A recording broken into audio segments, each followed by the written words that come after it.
Hai murid-murid, selamat sejahtera semua.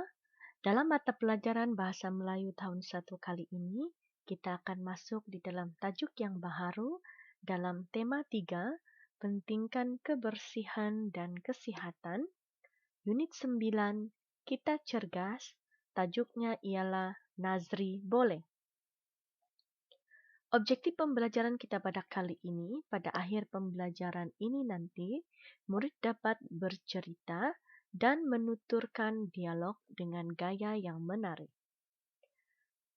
Kriteria kejayaan dalam pembelajaran pada kali ini, murid dapat menyampaikan cerita yang mengandungi simpulan bahasa dengan gaya yang menarik. Baik murid-murid, sila buka buku teks Anda muka surat 54. Sila buka buku teks Anda muka surat 54.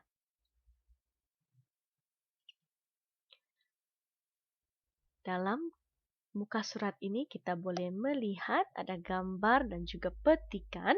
Coba kita lihat dahulu gambar yang ada. Rasa-rasanya, di manakah tempat ini murid-murid? Ada tiang gol, ada rumput, ada skitel, ada bola, ada orang yang sedang bermain bola. Ini di padang. Ya, betul murid-murid. Mereka sedang berada di padang dan kelihatan mereka sedang bermain bola. Jadi mari kita baca apakah yang sebenarnya yang terjadi di dalam gambar ini. Seperti yang Cikgu bagi tahu tadi, tajuk kita adalah Nazri boleh. Nazri boleh. Mari kita baca cerita ini bersama-sama. Sedia semua. Jari telunjuk, sila tunjuk. 1, 2, 3, baca. Nazri hendak menjadi pemain bola sepak. Dia mahu menjadi ayam tambatan pasukan sekolahnya. Boleh abang melatih saya bermain bola sepak? Tanya Nazri kepada Abang Fadil. Boleh Nazri, bagaimanapun jangan hangat-hangat tahi ayam sahaja, kata Abang Fadil. Mulai hari itu, Abang Fadil melatih Nazri. Mereka mandi peluh di padang. Terima kasih kerana baik hati melatih saya. Sekarang saya ada hati untuk menjadi pemain bola sepak yang terkenal, kata Nazri. Baik, sekali lagi kita baca bersama-sama. Jari telunjuk, sedia duduk dengan keadaan yang betul, postur yang betul. Oke, sama-sama sekali lagi mari kita baca 1, 2, 3. Nazri hendak menjadi pemain bola sepak. Dia mahu menjadi ayam tambatan. Pasukan sekolahnya. Boleh abang melatih saya bermain bola sepak? Tanya Nazri kepada Abang Fadil. Boleh Nazri, Bagaimanapun, jangan hangat-hangat tahi ayam sahaja, kata Abang Fadil. Mulai hari itu, Abang Fadil melatih Nazri. Mereka mandi perlu di padang. Terima kasih kerana baik hati melatih saya. Sekarang saya ada hati untuk menjadi pemain bola sepak yang terkenal, kata Nazri. Nah, ini adalah cerita tentang Nazri yang ingin menjadi pemain bola sepak dan dia minta abangnya yaitu Abang Fadil untuk melatihnya bermain bola sepak. Dan setelah itu setiap hari mereka berlatih di padang. Kalau murid-murid perhatikan, di dalam cerita ini ada perkataan yang diwarnakan dengan warna merah, betul? Yaitu ayam tambatan, hangat-hangat tahi ayam, mandi perlu, baik hati, ada hati. Tahukah murid-murid apakah ini ataupun maksudnya? Baik, ini adalah simpulan bahasa. Ikut cikgu sebut bersama-sama, simpulan bahasa. Apakah itu simpulan bahasa? Mari kita kenali bersama-sama. Baik, simpulan bahasa adalah ungkapan yang terdiri daripada dua perkataan atau lebih. Seperti yang murid-murid lihat tadi, ayam tambatan, hangat-hangat tahi ayam. Dia terdiri daripada dua perkataan atau lebih dan mempunyai makna yang berlainan daripada erti perkataan-perkataan yang membentuknya. Oke, walaupun dia ada dua perkataan ayam tambatan, tapi tidak bermaksud artinya adalah daripada perkataan yang dibentuk seperti ayam tambatan. Mari kita lihat apakah yang dimaksudkan dengan itu. Di bawah buku teks kali ini kita ada satu ruangan yaitu bijak bahasa dan di sana terdapat definisi simpulan bahasa. Jadi mari kita lihat satu persatu dengan lebih jelas. Yang pertama, ayam tambatan. A-A-Y-A-M, yam, ayam. T-A-M, tam, B-A-T-bat, A-N-an, tambatan. Jadi, apakah maksud ayam tambatan? Bukan seekor ayam yang diikat ya, itu bukan maksudnya. Itulah yang dikatakan tadi.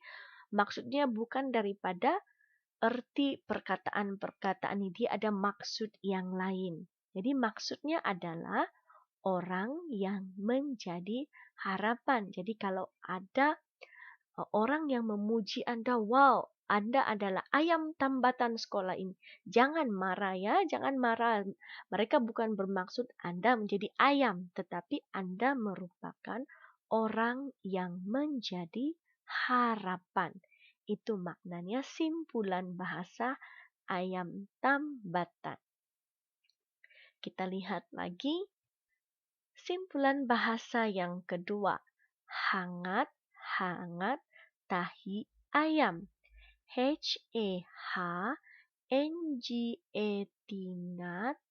hangat-hangat, T-E-T-A, H-I-H, tahi, A-A-Y-A-M, yam, ayam. Hangat-hangat tahi ayam. Jadi apa maksudnya hangat-hangat tahi ayam? Bukannya tahi ayam yang betul-betul keluar daripada bontot ayam itu ya, bukan yang itu, bukan tahi ayam itu. Jadi maksud hangat-hangat tahi ayam adalah usaha yang tidak berpanjangan. Dia buat sedikit saja kemudian dia tidak teruskan lagi. Itu maksudnya hangat-hangat tahi ayam. Jadi kalau murid-murid buat kerja, jangan hangat-hangat tahi ayam. Boleh paham murid-murid? Jadi maksudnya gabungan perkataan ini bukan bermaksud daripada perkataan yang diambil. Dia ada makna yang lain. Kita lihat lagi simpulan bahasa yang ketiga, yaitu mandi pelu. Mandi pelu. M-A-N man, D-I-D, mandi, P-I-P-L-U-H, lu, pelu. Apa maksud mandi pelu? Bukan kita kumpul pelu kemudian mandi murid-murid ya, bukan. Jadi mandi pelu maksudnya adalah basah dengan pelu. Contohnya bila kita bermain, apa yang akan keluar daripada badan kita adalah pelu. Jadi bila kita punya badan banyak pelu, itu yang dinamakan sebagai mandi pelu. Yang keempat, baik hati. Baik hati. B-A-I-K, baik. H-A-T-I-T, hati. Baik hati. Apa maksud baik hati? Adakah hatinya bersih? Mari kita lihat. Oke, baik hati maksudnya bersikap baik dan penyayang. Jadi kalau ada orang puji Anda, wah Anda adalah seorang yang baik hati. Maksudnya Anda seorang yang bersikap baik dan juga penyayang. Dan yang terakhir, ada hati. Ada hati. E-A-D-E-D-A, ada. H-A-T-I-T, hati. Ada hati. Apa maksud ada hati? Maksudnya adalah ada keinginan ataupun ada kemahuan. Nah, jika Anda mahu sesuatu, maksudnya ada hati. Oke, boleh faham murid-murid kelima simpulan bahasa ini. Jadi hari ini, dalam cerita ini, kita mahu bercerita. Kita tidak lagi mahu membaca. Kita mahu belajar bercerita dengan sebutan intonasi dan juga dengan gaya penyampaian yang menarik. Murid-murid pernah melihat bagaimana orang bercerita dalam pertandingan bercerita? Ya, kita akan belajar, kita akan gunakan kemahiran itu untuk membaca cerita pada kali ini. Kita tidak akan membaca, tapi kita akan bercerita. Oke, cikgu akan bagi tahu apa perbezaan di antara membaca dengan bercerita. Kalau membaca seperti yang kita buat tadi, Nazri hendak menjadi pemain bola sepak. Dia mahu menjadi ayam tambatan pasukan sekolahnya. Boleh abang melatih saya bermain bola sepak? Tanya Nazri kepada Abang Fadil. Nah, murid-murid itu adalah membaca. Kalau bercerita, dia lebih kurang seperti ini ya. Nazri hendak menjadi pemain bola sepak. Dia mahu menjadi ayam tambatan pasukan sekolahnya. Boleh abang melatih saya bermain bola sepak? Tanya Nazri kepada Abang Fadil. Boleh Nazri? Nah, itu adalah intonasi bercerita ditambah lagi dengan gaya tangan Anda. Dan juga kamu punya mimik muka. Oke, jadi sekarang coba dengar intonasi dan sebutan cikgu dan cara cikgu menyampaikan cerita ini. Boleh murid-murid? Dan selepas itu, cikgu mau kamu coba buat di rumah bercerita. Oke, cikgu mau kamu berlatih di rumah untuk melatih cara kamu bercerita menggunakan petikan ini. Oke, baik. Coba kamu dengar cikgu bercerita. Tajuk Nazri boleh. Nazri hendak menjadi pemain bola sepak. Dia mahu menjadi ayam tambatan pasukan sekolahnya. Boleh abang melatih saya bermain bola sepak? Tanya Nazri kepada Abang Fadil. Boleh Nazri, bagaimanapun jangan hangat-hangat tahi ayam sahaja, kata Abang Fadil. Mulai hari itu, Abang Fadil melatih Nazri. Mereka mandi peluh di padang. Terima kasih kerana baik hati melatih saya. Sekarang saya ada hati untuk menjadi pemain bola sepak yang terkenal, kata Nazri. Okey, murid-murid sudah dengar tadi? Itu adalah contoh cara menyampaikan cerita dengan gaya dan juga dengan cara bercerita dan menuturkan dialog dengan betul.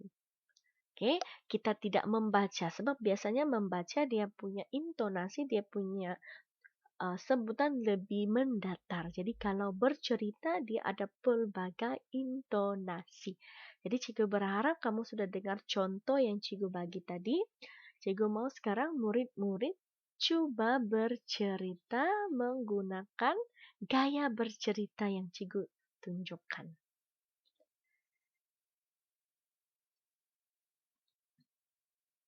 Sekarang ini, mari kita buka buku aktiviti muka surat 61. Sila buka buku aktiviti Anda muka surat 61. Dalam muka surat ini ada lagi sebuah cerita dengan simpulan bahasa. Sebelum kita buat, mari kita baca dahulu arahan aktiviti 4 ini. Apakah arahannya? Lengkapkan cerita dengan simpulan bahasa yang sesuai. Kemudian, sampaikan cerita. Jadi ada dua arahan di sini. Pertama, kita kena lengkapkan dahulu cerita dengan simpulan bahasa. Setelah lengkap, kita akan sampaikan cerita. Murid-murid akan sampaikan cerita. Baik, dia ada sediakan 5 di sini. Simpulan bahasa ada 5. Mari kita baca bersama. Kalau murid-murid perhatikan, di bawah sekali ada info bahasa. Info bahasa yang memberi maksud kepada setiap simpulan bahasa. Jadi kita lihat satu persatu ya. Ini adalah putus asa. Putus asa. Apa maksud putus asa? Ada di bawah. Maksudnya tidak menaruh harapan akan berjaya. Tidak menaruh harapan akan berjaya. Jadi dia putus asa, maksud dia sudah tidak mau buat lagi sebab dia cakap, oh ini kalau saya buat pun tidak akan berjaya. Itu maksudnya berputus asa. Yang kedua, suka hati. Suka hati. Apa maksud suka hati? Maksudnya adalah seronok. Okay. Bila Anda berasa seronok, maksudnya Anda suka hati. Dan yang ketiga, baik hati. Ini kita sudah baca tadi, kita sudah belajar dalam buku teks tadi, baik hati. Apa maksud baik hati? Yaitu bersikap baik dan penyayang. Yang keempat, perut kosong. Perut kosong. Apa maksud perut kosong? Maksudnya adalah lapar. Maksudnya lapar. Dan yang kelima, anak tunggal. Anak tunggal. Apa maksud anak tunggal? Maksudnya adalah anak satu-satunya. Dia tidak ada adik-beradik, dia tidak ada abang, dia tidak ada kakak, tidak ada adik. Ini maksudnya dia satu saja di dalam keluarga. Itu maksudnya anak tunggal. Jadi murid-murid sudah tahu setiap makna simpulan bahasa ini. Sekarang mari kita lengkapkan dalam cerita di bawah ini. Ada tempat kosong yang kita lihat di sini dan kita akan isikan dengan simpulan bahasa. Kemudian baru kita akan bercerita. Oke, siap sedia semua? Mari kita baca. Puan Alia ada tempat kosong bernama Fatin. Jadi maksudnya Puan Alia ada anak. Oke, jadi dalam simpulan bahasa yang diberikan ini, mana yang menunjukkan anak? Putus asa, suka hati, baik hati, perut kosong, atau anak tunggal? Ya, satu-satunya yang menunjukkan anak adalah anak tunggal. Jadi kita letak di sini anak tunggal. Apa maksud anak tunggal tadi? Anak satu-satunya. Kita sambung lagi seterusnya. Puan Alia, ibu yang tempat kosong. Jadi kamu rasa ibu itu seorang yang bagaimana? Putus asa, suka hati, baik hati, atau perut kosong? Puan Alia, ibu yang betul, baik hati. Jadi sila tulis simpulan bahasa baik hati pada tempat kosong ini. Seterusnya, dia hendak mengajar Fatin berenang. Wow, mereka mau berenang. Oke, kita baca ayat yang seterusnya. Sebelum berenang, Fatin mesti makan. Kita tidak boleh berenang dengan apa? Tadi kata Puan Alia. Tadi Puan Alia katakan mesti makan. Maksudnya kita tidak boleh berenang kalau kita lapar. Apa maksud ataupun apa simpulan bahasa yang bermaksud lapar tadi? Ya, perut kosong. Perut kosong bermaksud lapar. Jadi kita letakkan perut kosong ini di dalam petak kosong. Oke, kita sambung ayat yang seterusnya. Baik, Mama, kata Fatin. Setelah berlatih beberapa kali, Fatin masih tidak dapat membuat apungan. Nah, sudah buat berapa kali masih lagi tidak dapat buat. Apa Puan Alia kata? Mari kita baca. Coba lagi Fatin, jangan petak kosong, kata Puan Alia. Jadi manakah jawaban yang sesuai supaya untuk meminta Fatin berusaha lagi? Jangan apa? Putus asa ataupun suka hati? Jawaban yang sesuai adalah putus asa. Jadi letakkan di sini putus asa. Maksudnya dia jangan putus harapan. Nah, pasti akan berjaya. Dan kita sambung lagi ayat yang seterusnya. Fatin berusaha dengan bersungguh-sungguh. Akhirnya Fatin berjaya berenang. Dia tempat kosong. Jadi kalau setelah berjaya apa perasaannya? Pasti rasa seronok. Jadi apakah simpulan bahasa yang bermaksud seronok? Ya, suka hati. Jadi letakkan simpulan bahasa ini di sini. Jadi lengkaplah sudah cerita kita dengan simpulan bahasa yang sesuai. Boleh kita baca beramai-ramai, boleh kita baca bersama-sama cerita yang sudah kita lengkapkan ini. Baik, sedia semua. Kita baca dulu, kemudian baru kita bercerita ya. Sedia 1, 2, 3. Puan Alia ada anak tunggal bernama Fatin.